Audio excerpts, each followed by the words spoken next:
लोग कुछ भी नहीं कर पाए, उन्होंने आज मात्र 6 दिन के लिए, क्योंकि 17 को इलेक्शन है, एक संकल्प पत्र और वह भी न चतुर्दशी पर लाने का दुस्साहस किया। आज भारतीय जनता पार्टी ने अपना संकल्प पत्र घोषित किया है। हमारी राष्ट्रीय नेता सुप्रिया जी आज इसका पोस्टमार्टम करेंगी। मैं आग्रह करना चाहता हूं आदरणीय सुप्रिया जी से कि वह 6 दिन की बची हुई सरकार का पोस्टमार्टम करें। नमस्कार, दिवाली का पर्व है। आप सब लोग सुरक्षित रहिए, आपके परिवार खुशहाल रहें।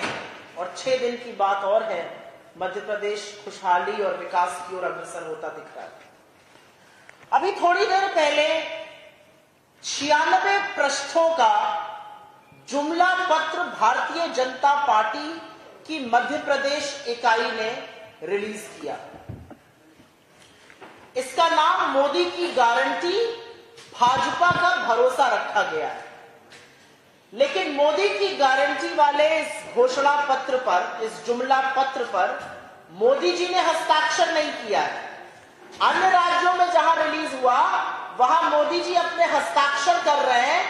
इस जुमला पत्र में मोदी जी ने भी हस्ताक्षर नहीं किया, क्योंकि उनको पता है कि ये झूठ तो वो भी नहीं बचा पाएंगे।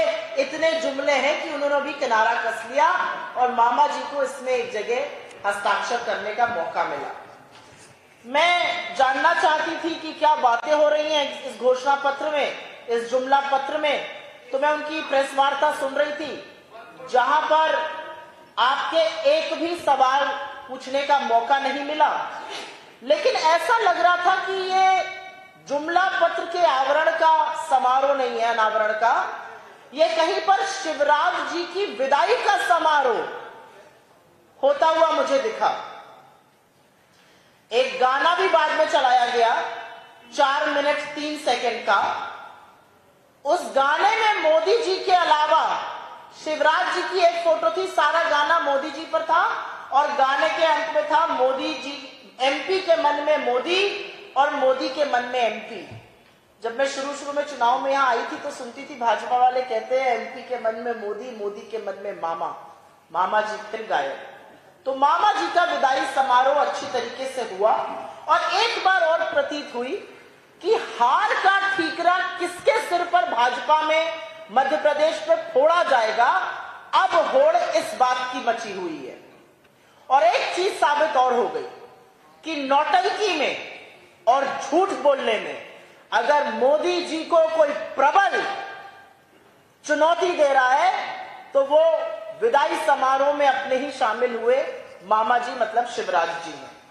मैं शुरुआत इस देश की आधी आबादी, मध्य प्रदेश की आधी आबादी, मध्य प्रदेश की महिलाओं से करूंगी, क्योंकि महिलाओं को जो छलता है वो कहीं किसी का सगा नहीं है।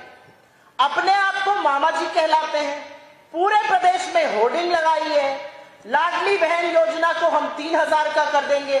96 पन्नों में एक जगह उसका जिक्र नहीं है। एक जगह ये नहीं बोला गया कि लाडली बहन योजना जो होर्डिंग में लगा हुआ है वो मतलब झूठ है। इस घोषणा, इस जुमला पत्र में उसका कोई जिक्र नहीं है। अपनी बहनों को जो छलता है वो मामा क्या कहलाता है, ये आप मुझसे बेहतर जानते हैं। पर्व पर, त्योहार के पहले मैं क्यों अपना मुंह खराब करूं। हमने तो 1500 रुपए सब महिलाओं को देने की बात करी। गैस सिलेंडर पे आ जाइए, इसमें सस्ते गैस सिलेंडर का उल्लेख है। कैसे भरोसा किया जाए? 10 राज्यों में सरकारें हैं, एक राज्य में तो कम किया होता तो हम मानते कि हाँ ये कर सकते हैं। हमारी सरकार राजस्थान में है, हम वहां 500 का गैस सिलेंडर दे रहे और सीना ठोक के कह रहे मध्य प्रदेश में सरकार बनेगी, देंगे और सब महिलाओं को देंगे। हम सिर्फ पीएम उज्ज्वला वालियों को नहीं देंगे। यहां पर 82 लाख पीएम उज्ज्वला महिला लाभार्थी हैं, उसमें से 44 लाख ने तो एक साल में एक भी सिलेंडर नहीं भराया और 18 लाख ने मात्र एक भराया। तो असलियत एक ये है कि महिलाओं को छलने का इस जुमला पत्र ने बखूबी काम किया है। मैं अगली बात करना चाहती हूं इस देश के अन्नदाता, इस प्रदेश के किसानों की। महिलाओं को छला और किसानों को ठगा। हमने अपने घोषणा पत्र में साफ तौर से कहा है, हम किसानों के जो कर्जा है उसको माफ करेंगे। हमने कहा हम 5 हॉर्स पावर तक की बिजली मुफ्त देंगे, 10 हॉर्स पावर तक की बिजली आधे दाम पर देंगे। हमने 3000 तक की एमएसपी की बात करी। इन्होंने यहां पर एमएसपी बढ़ाने की बात की और उस पर भी अभी मैं 2 मिनट में बोलती हूं, लेकिन किसान की कर्जा माफी, सुई टपक सन्नाटा, एक शब्द नहीं। किसान के लिए कम बिजली दर, सुई पटक सन्नाटा, एक शब्द नहीं। और ज्यादा एमएसपी की बात किस मुंह से कर रहे हैं शिवराज जी और नरेंद्र मोदी जी? 10 राज्यों में सरकारें हैं, एक राज्य में तो आपने ये एमएसपी करके दिखाया होता। हमारी छत्तीसगढ़ में सरकार है और सीना चौड़ा करके कहते हैं कि वहां पर इस देश का सबसे ज्यादा एमएसपी देकर धान हम खरीदते हैं। आप किस मुंह से बात कर रहे हैं? प्रचंड बहुमत की आपकी सरकार, दिल्ली में एमएसपी कमेटी का गठन किया, उसका अभी तक नतीजा नहीं आया। एमएसपी की मांग करते हुए जिन लोगों ने 750 किसानों की शहादत होने दी, वो किसान को भी ठगने का एक जुमला बोल रहे हैं। तो ये असलियत किसान की थी। मैं बात करना चाहती हूं मध्य प्रदेश के बच्चों की, क्योंकि मध्य प्रदेश के बच्चे ही इस प्रदेश का भविष्य है, वही इस प्रदेश की नींव है। इस बार जुमलेबाजों ने अपने जुमला पत्र में लिखा है, हम शिक्षा के बजट को 5% ऑफ जीडीपी तक ले जाएंगे। पिछले मैनिफेस्टो में कहते थे 6% ले जाएंगे। असलियत यह है 2% से कम खर्चा किया है। असलियत यह है कि इनकी नाक के नीचे 26,000 स्कूल जो थे उनमें बिजली नहीं है। 29,000 स्कूल बंद हुए, करीब 9 लाख बच्चों ने दाखिला नहीं लिया और ये बात कर रहे हैं 1 से 12 तक मुफ्त शिक्षा देंगे, और वो भी सिर्फ एक वर्ग को। हम तो कहते हैं हम 1 से 12 तक ना सिर्फ मुफ्त शिक्षा देंगे, हम पढ़ो और पढ़ाओ स्कीम के अंतर्गत बच्चों को 500 से 1500 भी देंगे, जिससे बच्चों के घर वाले प्रोत्साहित हो, इंसेंटिवाइज कर रहे हैं बच्चों को स्कूल लाने के लिए। यह असलियत है यहां पर एजुकेशन की। मैं उसके बाद बात करना चाहती हूं स्वास्थ्य पर, क्योंकि यह बात करनी जरूरी है। मध्य प्रदेश ही में नहीं, पूरे देश में लोगों ने कोरोना काल में किस तरह से स्वास्थ्य व्यवस्था चरमराई थी और किस तरह से अनभिज्ञ थी केंद्र सरकार, देखा है। हम कहते हैं 25 लाख का सुरक्षा योजना आपको हेल्थ में देंगे, और हम ये राजस्थान में चिरंजीवी बीमा योजना क्रियान्वित करके दिखा रहे हैं। यहां 5 लाख का जुमला बोल रहे हैं। अरे जिसको 25 मिलने वाला है वो 5 पर क्यों मानेगा? और एक और बात यहां पर पते की ये है कि स्वास्थ्य में अटल मेडिसिटी बनाने की बात हो रही है।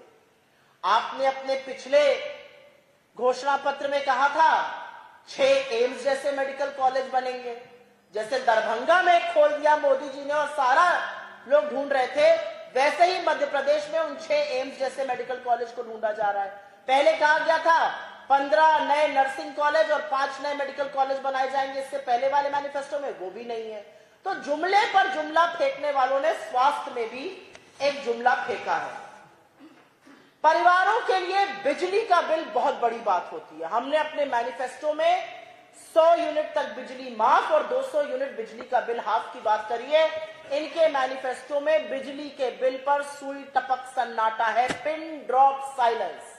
एक शब्द नहीं, एक शब्द नहीं है जिससे कि लोगों को महंगाई से राहत पहुंच सके, कुछ नहीं करेंगे।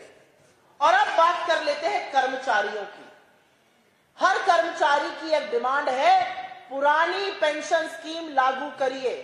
हमने राजस्थान में, हमने छत्तीसगढ़ में, हमने हिमाचल प्रदेश में करके दिखाई। 96 पन्ने, एक शब्द नहीं है पुरानी पेंशन स्कीम को लेकर। कर्मचारियों को भी छला गया है। युवाओं के साथ इतना सौतेलापन 18 साल के कुशासन वाली सरकार ही कर सकती है। युवाओं के लिए प्रोत्साहन देंगे। अरे प्रभु, प्रोत्साहन क्या होता है? हमारा कहना है 2 लाख सरकारी नौकरियों का बैकलॉग है, उसको भरेंगे और बेरोजगारों को आर्थिक मदद 3,000 रुपए प्रति महीना की देंगे। एक शब्द नौकरी को भरने का नहीं है, प्रोत्साहन देंगे। मैं भी इनको प्रोत्साहित कर रही हूं, लेकिन आगे क्या करना है उस पर कोई बात नहीं है। ये युवाओं को